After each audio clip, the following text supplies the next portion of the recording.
Jangan iri kepada saudara. Tetapi baru saja datang anak bapa yang telah memboroskan harta kekayaan bapa bersama-sama dengan pelacur-pelacur, maka bapa menyembelih anak lembu tambun itu untuk dia. Lukas 15 ayat 30. Dalam kitab Perjanjian Baru, kita jumpai perasaan iri hati antara dua bersaudara. Anak sulung iri kepada adiknya yang baru pulang dari pengembaraannya setelah menghabiskan uangnya untuk berfoya-foya. Setelah anak terhilang itu menyesal atas perbuatan dosanya, ia kembali ke rumah bapaknya. Tentu saja bapak bersuka cita karena mendapatkan anaknya yang terhilang kembali ke rumahnya, sehingga bapa membuat suatu pesta dan menyembelih anak lembu tambun. Hal ini menimbulkan kemarahan dan iri hati dalam hati si anak sulung.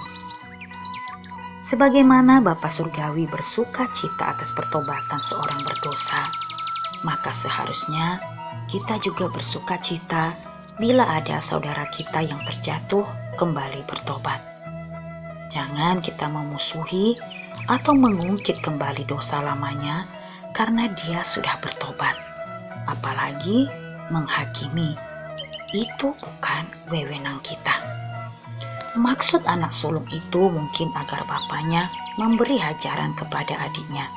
Dengan demikian, adiknya dapat merasakan derita akibat perbuatannya yang salah itu. Dalam hal ini, Tuhan Yesus berkata, demikian juga akan ada sukacita di sorga karena satu orang berdosa yang bertobat, lebih daripada sukacita karena 99 orang benar yang tidak memerlukan pertobatan. Lukas 15 ayat 7. Perkataan Tuhan Yesus ini sungguh mengena sasaran, karena bukankah di masa kita banyak orang yang merasa dirinya benar, sehingga tidak perlu bertobat dan tidak lagi memerlukan Tuhan Yesus. Bila melihat ada saudara seiman yang terjatuh ke dalam dosa, lalu bertobat dan kembali duduk di gereja, seringkali kita malah bergosip dan menjadi panas hati, lalu berkata, mengapa Tuhan tidak memberikan hukuman atau ajaran kepada dia ya? Itu adalah sikap yang tidak benar.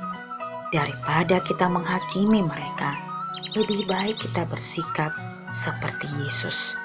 Dengan kasih-Nya, Ia menerima orang berdosa yang telah bertobat kembali. Tuhan Yesus berkata, barang siapa yang datang kepadaku, Ia tidak akan kubuang. Yohanes 6 ayat 37. Jika Tuhan Yesus saja tangannya terbuka, menerima serta mengasihi orang berdosa yang telah bertobat, mengapa kita justru menolak dan memandang sinis keberadaan mereka? Bukankah kita dulu juga orang yang penuh dosa?